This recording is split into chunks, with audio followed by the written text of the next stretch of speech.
Cette fleur, c'est celle du sainfoin. À 93 ans, Jean se souvient encore de cette plante fourragère très courante dans les champs. Et pendant l'hiver, on battait ça dans l'air de grange. À la fourche, bien entendu. Et c'était une fois qu'on donnait aux animaux, voilà, c'est tout.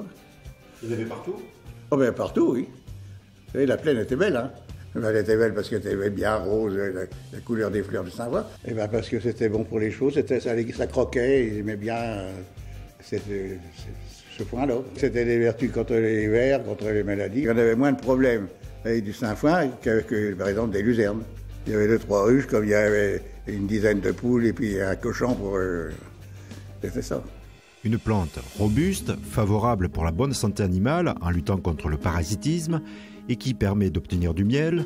En 2008, Saint-Folia a réinventé l'usage du sainfoin en se basant sur des travaux de recherche de l'INRA. Nous sommes partis du constat de nos grands-parents et en fin de compte, nos chercheurs ont juste prouvé ce que la nature savait déjà. Tombé dans l'oubli, aujourd'hui 2 générations se retrouvent autour du sainfoin, mêlant nostalgie, évidence agronomique et approche moderne, que ce soit pour les rotations, le fourrage ou le miel.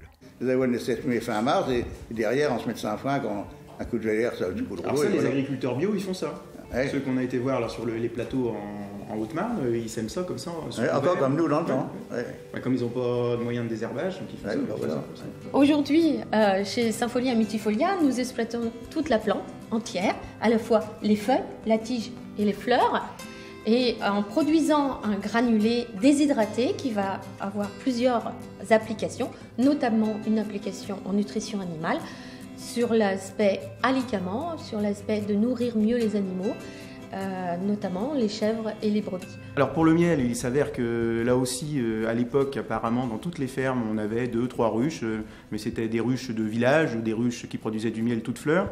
Et nous, ce qu'on a fait, quand on a réintroduit le sainfoin, on s'est aperçu qu'il y avait beaucoup d'abeilles qui butinaient ce sainfoin, et on s'est dit que peut-être que ça vaudra le coup de monter une ferme apicole pour valoriser tout ce potentiel. Au départ, c'est ce qui a été notre sensibilité. On s'est dit, oh là là, mais est-ce qu'on va y arriver? C'est quelque chose qu'on ne sait pas faire. Ça paraît tellement antinomique vu les petites bisbilles qu'il y a souvent entre le monde agricole et le monde apicole. Et puis la réalité, elle est tout autre, puisqu'en fait, il y a beaucoup de convergence entre les deux mondes, l'un ayant besoin de l'autre, puisque sans agriculture, sans fleurs, on ne peut pas produire de miel.